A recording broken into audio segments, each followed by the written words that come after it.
के लिए इस वीडियो में लेकर आया हूँ। अगर आपको उनमें से किसी का भी आंसर पता है तो हमें कमेंट में बता सकते हैं। राइट आंसर ऑप्शन डी हो जाएगा, राष्ट्रपति। आपको याद रखना है, राष्ट्रपति के द्वारा 5 वर्षों के लिए वित्त आयोग का गठन किया जाता है। और अगर हम बात करें कि किस अनुच्छेद में प्रावधान किया गया है वित्त आयोग के गठन का, तो आपको याद रखना है अनुच्छेद 280 में वित्त आयोग के गठन का प्रावधान किया गया है। देखिए, मैं आपको इसके बारे में कुछ और पॉइंट बता देता हूँ। 14वें वित्त आयोग के अध्यक्ष जो हैं वाई रेड्डी हैं, तो आपको याद रखना है इनका कार्यकाल 2020 तक रहेगा। 1 अप्रैल 2020 के बाद 15वें वित्त आयोग के जो अध्यक्ष बनाया गया है, एन के सिंह को बनाया गया है। तो आपको ये दोनों जरूर याद रखने हैं क्योंकि आपसे एग्जाम में पूछे जा सकते हैं। 14वें वित्त आयोग के अध्यक्ष वाई रेड्डी और 15वें वित्त आयोग के अध्यक्ष एन के सिंह हैं। तो चलिए नेक्स्ट क्वेश्चन देखते हैं। प्रथम वित्त आयोग का गठन कब किया? स्कूल के बाद सिर्फ Byju's classes. Download the Byju's app now. Byju's classes हैं तो प्रोग्रेस है। किया गया था? Right answer option B, 1951। आपको याद रखना है प्रथम वित्त आयोग का गठन किया गया था 1951 में। इसके अध्यक्ष के सी नियोगी थे। तो आपको ये इनका नाम भी याद रखना है। प्रथम अध्यक्ष कौन थे वित्त आयोग के सी Niyogi.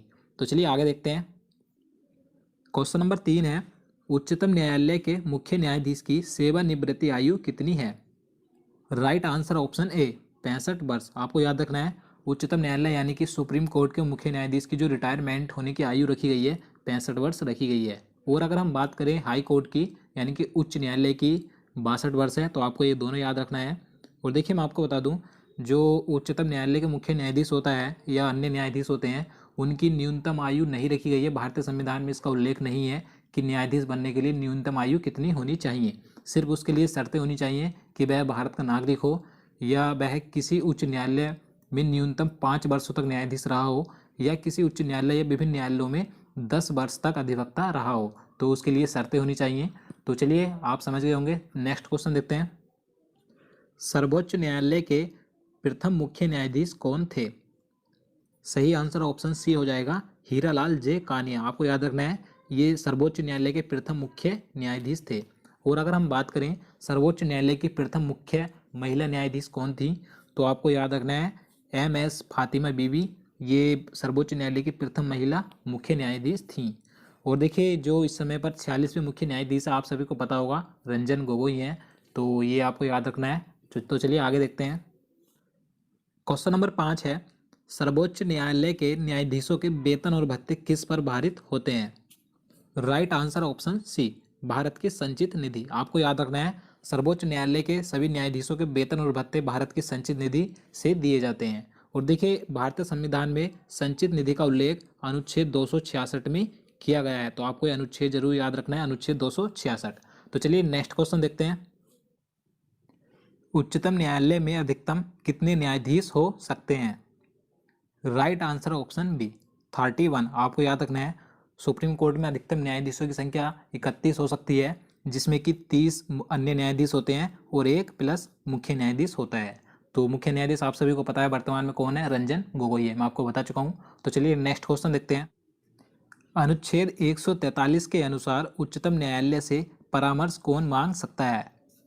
Right answer option A, राष्ट्रपति। देखिए, आपको याद रखना है राष्ट्रपति अनुच्छेद 143 के अनुसार उच्चतम न्यायालय से परामर्श मांग सकता है। तो ये क्वेश्चन कई बार एग्जाम में पूछा जाता है, तो आपको ये जरूर याद रखना है। तो चलिए अगला क्वेश्चन देखते हैं।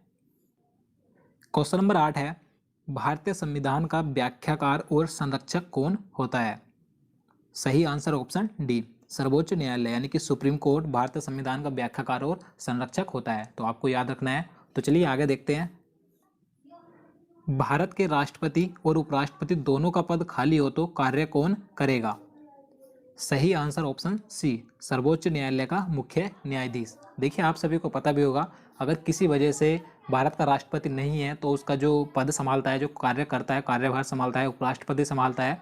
और अगर किसी वजह से राष्ट्रपति और उपराष्ट्रपति दोनों ही नहीं है तो उनका कार्यभार सर्वोच्च न्यायालय का मुख्य न्यायाधीश संभालता है।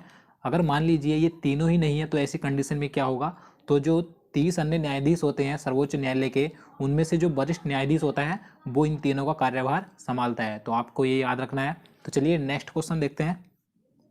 क्वेश्चन नंबर 10 है, भारत के मुख्य न्यायाधीश कौन थे जिन्हें भारत के राष्ट्रपति के रूप में काम करने का अवसर प्राप्त हुआ था? सही answer option D, M Hidayatullah. आपको याद रखना है